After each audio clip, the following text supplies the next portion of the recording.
Dalam bab ini, kita akan mempelajari dan memeriksa peran sistem informasi berbagai tingkat pengorganisasian. Kemudian, memeriksa bagaimana sistem informasi mendukung model bisnis dan memperkenalkan bisnis yang inovatif. Mengelola di dunia digital, startup, dan model bisnis baru. Dalam hal ini, memungkinkan produk dan layanan baru, kemajuan pesat, dan kemampuan teknologi informasi memungkinkan model bisnis baru, akan tetapi semua itu tidak mudah dan berhasil dan diimplementasikan. Mengaktifkan strategi organisasi melalui sistem informasi. Organisasi terdiri dari berbagai tingkat dan fungsi. Berbagai informasi diperlukan untuk mendukung proses bisnis organisasi. Proses bisnis adalah kegiatan yang dilakukan organisasi untuk mencapai tujuan bisnis mereka, termasuk kegiatan inti dan mengubah input dan menghasilkan output, dan mendukung kegiatan yang mendukung kegiatan inti berlangsung. 1. Tingkat operasional perusahaan.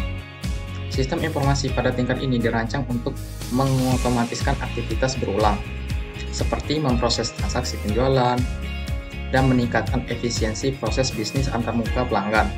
Pada tingkat ini, keputusan yang dilakukan oleh keputusan terstruktur. Keputusan terstruktur adalah keputusan ulang di mana prosedur yang harus diikuti untuk proses tertentu dapat temukan sebelumnya. Karena keputusan terstruktur relatif mudah, mereka dapat diprogram langsung ke sistem informasi operasional, sehingga mereka dapat dibuat dengan sedikit atau tidak intervensi manusia. Pada tingkat operasional dan sistem informasi biasanya digunakan untuk meningkatkan efisiensi, yaitu di mana tujuan dicapai dengan biaya lebih rendah atau dengan waktu dan usaha yang relatif sedikit, dengan mengoptimalkan proses dan lebih memahami penyebab yang mendasari setiap masalah kinerja. 2. Pada tingkat manajerial atau tingkat taktis. Organisasi manajer fungsional, misalnya manajer pemasaran, manajer keuangan, manajer manufaktur, manajer sumber daya manusia. Fokus pada pemantauan dan pengendalian kegiatan tingkat operasional dan memberikan informasi ke tingkat yang lebih tinggi dari organisasi. Manajer pada tingkat ini disebut sebagai manajer tingkat menengah. Fokus pada pemanfaatan dan penyebaran sumber daya organisasi secara efektif dan meningkatkan efektivitas, yaitu sejauh mana tujuan atau tugas diselesaikan dengan baik. Untuk mencapai tujuan strategis organisasi, pengambilan keputusan tingkat manajerial tersebut sebagai keputusan semi-struktur karena solusi dan masalah tidak jelas dan sering membutuhkan penilaian dan keahlian. Pada tingkat eksekutif atau tingkat strategis organisasi, manajer fokus pada pertanyaan strategis jangka panjang yang dihadapi organisasi, seperti produk mana yang akan diproduksi, negara mana yang harus bersaing, dan strategi organisasi apa yang harus diikuti. Keputusan tingkat eksekutif berurusan dengan masalah kompleks dengan konsekuensi jangka panjang dan luas sebagai organisasi. Untuk keputusan yang tidak terstruktur, sedikit atau tidak ada prosedur yang harus diikuti. Untuk situasi tertentu dapat ditentukan sebelumnya. Tingkat eksekutif, discussion disebut sebagai keputusan tidak terstruktur karena masalahnya relatif kompleks dan non-return. Selain itu, eksekutif harus mempertimbangkan konsekuensi dari keputusan mereka dalam hal organisasi secara keseluruhan. Setiap tingkat memiliki kegiatan yang unik dan di proses bisnis, masing-masing membutuhkan berbagai jenis informasi. Dengan kata lain, adalah umum bahwa setiap tingkat pengambilan keputusan didukung oleh berbagai jenis sistem informasi. Bidang fungsional organisasi, area fungsional mewakili area diskrit dari suatu atau organisasi yang berfokus pada serangkaian kegiatan tertentu. Sistem informasi area fungsional ini dirancang untuk didukung proses bisnis dari area fungsional tertentu. Sistem informasi di seluruh tingkat dan fungsi organisasi, ada 3 cara umum sistem informasi dapat memberikan nilai: untuk memungkinkan mengotomisasi kegiatan, untuk memungkinkan pembelajaran, dan untuk memungkinkan pelaksanaan strategi organisasi. Gambar 2.6. Proses bisnis yang didukung dengan berbagai area fungsional sistem informasi. Sistem informasi untuk mengotomisasi, melakukan hal-hal lebih cepat. Seorang dengan perspektif otomatis menganggap teknologi sebagai cara untuk membantu menyelesaikan tugas dalam suatu organisasi lebih cepat, lebih murah, dan mungkin dengan akurasi atau konsistensi lebih besar. Kemajuan teknologi Internet of Things dapat membantu mengotomisasi proses bisnis di berbagai sektor. Misalnya, Internet of Things industri dapat sebagai meningkatkan kinerja perusahaan di sektor manufaktur. Sistem informasi pada tingkat operasional organisasi sering membantu dan mengotomisasi kegiatan berulang. Sistem informasi untuk pembelajaran organisasi melakukan hal-hal yang lebih baik. Mentalitas belajar dibangun di atas mentalitas otomatis ketika mengakui bahwa sistem informasi dapat digunakan sebagai kendaraan untuk pembelajaran organisasi, kemampuan organisasi untuk menggunakan perilaku dan data masa lalu untuk meningkatkan proses bisnisnya, dan untuk perubahan serta untuk otomisasi. Sistem informasi strategi pendukung melakukan hal-hal yang lebih cerdas. Seorang dengan mentalitas strategis terhadap informasi melampaui sekadar mengotomisasi dan belajar, dan malah mencoba menemukan cara untuk menggunakan sistem informasi untuk mencapai strategis yang dipilih organisasi, seperti dengan berinovasi, merampingkan operat, mengoptimalkan rantai pasokan, atau lebih memahami pelanggan. Dalam lingkungan bisnis saat ini, jika sistem informasi yang diusulkan tidak akan dengan jelas memberikan beberapa nilai strategis, yaitu membantu meningkatkan bisnis sehingga dapat bersaing lebih baik, sementara juga membantu orang untuk bekerja lebih cerdas, menghemat uang dalam prosesnya, maka itu tidak mungkin didanai. Mengidentifikasi di mana untuk bersaing, menganalisis kekuatan kompetitif. Salah satu kerangka kerja yang sering digunakan untuk menganalisis industri adalah gagasan Porter tahun 1979 tentang 5 kekuatan kompetitif utama. Yang pertama, persaingan di antara penjual yang bersaing di industri Anda. 2. Ancaman pendatang baru potensial dalam industri Anda. 3. Daya tawar yang dimiliki pelanggan dalam industri Anda. 4. Daya tawar yang dimiliki pemasok dalam industri Anda. 5. Potensi produk atau jasa pengganti dari industri lainnya. Mengidentifikasi cara bersaing, memilih strategi generik.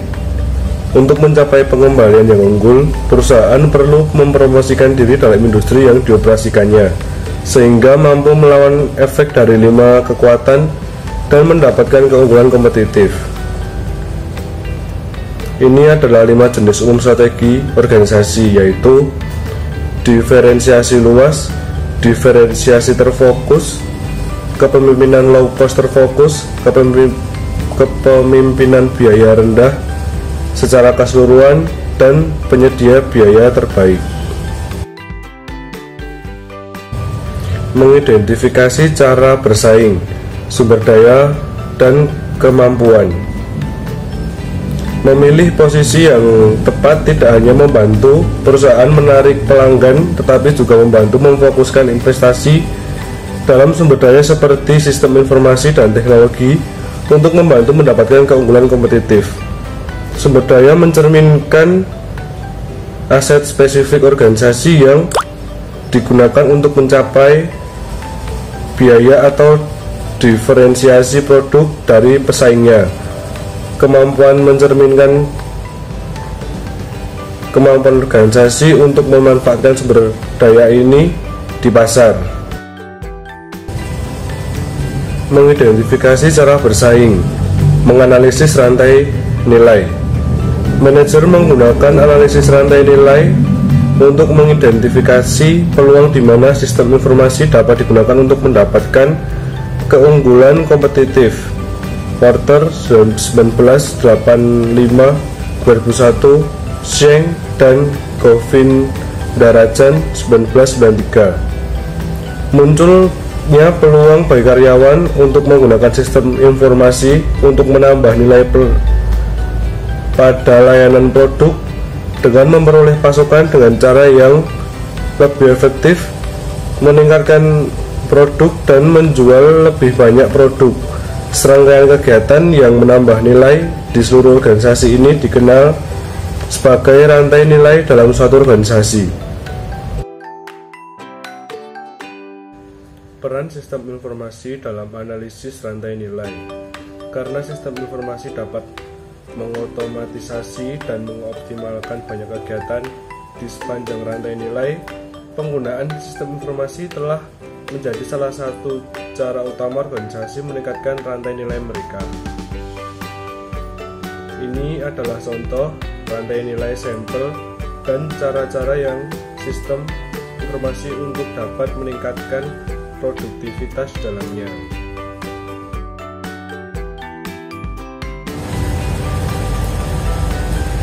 Teknologi atau strategi yang sesuai. Organisasi dapat membangun atau memperoleh banyak sumber daya berharga yang berbeda, tetapi mereka dibatasi oleh waktu dan uang untuk membangun atau memperoleh hanya mereka yang menambah nilai paling banyak. Mereka yang membantu mengotomatisasi dan belajar serta memiliki nilai strategis. Cara lama bagi manajer untuk berpikir tentang sistem informasi adalah bahwa mereka adalah layanan muara yang diperlukan, kejahatan yang diperlukan, dan biaya yang diperlukan, dan tidak menyenangkan yang harus diminimalkan. Model bisnis di dunia digital. Model bisnis adalah ringkasan dari arah strategis bisnis yang menguraikan bagaimana tujuan akan diberikan. Model bisnis menentukan posisi, nilai, serta bagaimana perusahaan akan membuat, memberikan, dan menangkap nilai. Osterwalder dan Bigneur 2010. Dan mengidentifikasi segmen pelanggan, proposisi nilai, saluran, hubungan pelanggan, aliran pendapatan, dan mengidentifikasi segmen pelanggan, proposisi nilai, saluran, hubungan pelanggan, aliran pendapatan, dan sumber daya utama, kegiatan utama, mitra utama, dan struktur biaya. Setiap komponen memainkan peran kritikal dalam membentuk semua aspek bisnis, termasuk faktor-faktor seperti biaya, pendapatan, strategi, operasi, struktur perusahaan, dan prosedur penjualan dan pemasaran. Secara umum, apapun yang berkaitan dengan fungsi sehari-hari organisasi adalah bagian dari model bisnisnya, dan sistem informasi dapat digunakan untuk mendukung dan melaksanakan banyak aspek dari model bisnis. Model pendapatan di dunia digital. Model pendapatan menggambarkan bagaimana perusahaan akan mendapatkan pendapatan, menghasilkan keuntungan, dan menghasilkan laba atas modal yang diinvestasikan. Bahkan organisasi nirlaba membutuhkan model pendapatan. Selain penjualan, biaya transaksi, dan model bisnis berbasis advertising iklan yang umum di dunia offline, internet telah mengaktifkan atau meningkatkan model pendapatan lainnya, seperti pemasaran afiliasi. Model bisnis berbasis platform dan ekonomi berbagi. Platform digital memungkinkan orang lain, baik bisnis maupun pengguna lain, untuk menciptakan nilai bersama. Intinya, model bisnis ini menciptakan ekosistem digital di mana beberapa pengguna menciptakan nilai dan pengguna lain mengonsumsi. Platform cenderung menarik karena mereka sering memiliki biaya marginal yang dapat diabaikan atau zero. Mereka dengan hati-hati harus memikirkan cara memonetisasi layanan mereka. Model bisnis berbasis layanan. Pada model bisnis ini, bagaimanapun juga harus membutuhkan pemikiran baru oleh para pemain yang terlibat. Pertama-tama, daripada berfokus pada meminimalkan biaya produksi sehingga dapat meningkatkan margin keuntungan, produsen harus fokus pada rentang hidup dan kemudahan pemeliharaan atau perbaikan.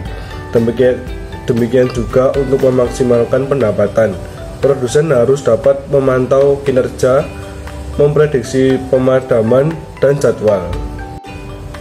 Menghargai inovasi. Inovasi adalah kunci bagi organisasi yang berusaha mendapatkan atau mempertahankan keunggulan kompetitif, baik itu melalui biaya atau diferensiasi. Untuk organisasi, inovasi melibatkan menciptakan produk, proses, atau layanan baru yang mengembalikan nilai kepada organisasi. Perhatikan bahwa berbeda dengan hanya menciptakan produk, layanan, atau proses baru. Inovasi melibatkan realisasi nilai. Bentuk inovasi yang paling umum adalah inovasi inkremental yang melibatkan peningkatan produk, layanan, atau proses yang ada. Sebaliknya, inovasi radikal atau kadang-kadang disebut ion inovasi mengganggu teknologi yang sangat baru atau berbeda untuk mengakses segmen pelanggan baru dan atau memberikan manfaat yang jauh lebih besar kepada pelanggan yang ada, dan akhirnya memikirkan atau mengganti produk atau layanan yang ada. Candy dan Telis 1998. Inovasi yang sukses itu sulit. Mengingat laju perubahan di dunia digital, keuntungan yang diperoleh oleh inovasi sering memiliki rentang hidup yang terbatas. Saingan dapat menyalin sistem informasi yang inovatif, sehingga bentuk keunggulan kompetitif ini dapat berumur pendek. Memang, jika penggunaan sistem baru menyebabkan satu organisasi mendapatkan keuntungan yang signifikan atas yang lain, saingan cerdas dengan cepat menduplikasi atau memperbaiki penggunaan sistem tersebut. Memilih teknologi baru di wilayah IS untuk mengembangkan produk, layanan, atau proses inovatif, seperti mencoba mencapai salah satu dari beberapa target yang bergerak cepat, yang sama menariknya. Persyaratan organisasi untuk inovasi. Untuk mempertahankan keunggulan kompetitif melalui inovasi, orang-orang dalam organisasi harus bersedia melakukan apapun yang mereka bisa untuk menolong dan menghilangkan birokrasi internal, menyisihkan pertengkaran politik, dan bersatu untuk kebaikan bersama. Organisasi yang berfokus pada inovasi juga harus memiliki sumber daya manusia yang diperlukan untuk menerapkan sistem inovatif atau untuk mengembangkan produk, layanan, dan layanan inovatif. Karakteristik terakhir dari sebuah organisasi yang berfokus pada inovasi adalah bahwa anggotanya harus memiliki toleransi yang tepat untuk risiko dan ketidakpastian, serta kesediaan untuk menyebarkan dan menggunakan sistem baru yang mungkin tidak terbukti dan meresap sebagai teknologi yang lebih terbaik. Proses inovasi, proses yang menggagu mesin pertumbuhan yang dapat diikuti oleh semua organisasi untuk lebih efektif menanggapi inovasi radikal dalam industri mereka. Proses ini memiliki langkah-langkah berikut. Yang pertama, mulai lebih awal. Untuk mendapatkan peluang terbesar, menjadi pemimpin dalam identifikasi, melacak, dan mengadopsi inovasi radikal dengan membuat proses ini menjadi bagian formal dari organisasi, atau anggaran, personil, dan sebagainya. Yang kedua, tampilkan kepemimpinan eksekutif untuk mendapatkan kredibilitas serta untuk menjembatani pengembangan produk yang berkelanjutan dan radikal. Diperlukan kepemimpinan yang berkelanjutan dan kredibel. Yang ketiga, membangun tim inovator ahli. Untuk sebagian besar eksekutif mengidentifikasi dan mengevaluasi inovasi radikal potensial, membangun tim yang kompeten dari inovator ahli. Yang keempat, mendidik organisasi untuk melihat peluang mereka yang dekat dengan pelanggan dan pesaing, misalnya pemasaran, dukungan pelanggan, dan teknik. Perlu memahami bagaimana mengidentifikasi inovasi radikal. Siklus inovasi yang mengganggu menunjukkan 3 cara baru untuk berpikir tentang investasi dalam inovasi radikal. Yang pertama, menempatkan teknologi di depan strategi. Pendekatan ini mengatakan bahwa teknologi sangat penting untuk strategi dan kesuksesan, sehingga harus memulai dengan teknologi. Perhatikan bahwa gelembung pertama melibatkan pemahaman, identifikasi, dan memilih teknologi yang penting. Pendekatan ini berpendapat bahwa Anda mulai dengan memahami teknologi dan mengembangkan strategi dari sana. Pendekatan ini diakui sangat tidak nyaman bagi orang-orang yang berpikir dengan cara tradisional atau yang tidak nyaman dengan teknologi. Kami percaya bagaimanapun bahwa bagi banyak organisasi modern, berpikir tentang teknologi dengan cara ini adalah kuncinya. Yang kedua, menempatkan teknologi di depan pemasaran. Cara kedua, bahwa pendekatan ini mengubah kebijaksanaan konvensional di kepalanya adalah bahwa seperti strategi, pemasaran juga mengambil kursi belakang untuk teknologi. Pikirkan tentang hal ini dengan hati-hati, dan Anda akan melihat bahwa marketing tidak ikut bermain sampai nanti dalam model ini. Yang ketiga, inovasi bersifat kontinu.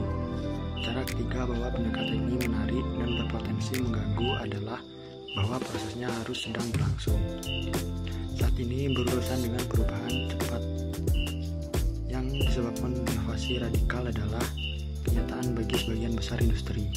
Jika Anda seorang pemimpin dalam suatu industri, Anda harus terus belajar untuk merangkul dan mengeksploitasi inovasi radikal. Berpotensi menghancurkan bisnis inti Anda yang ada, sementara pada saat yang sama membangun bisnis baru di sekitar inovasi radikal.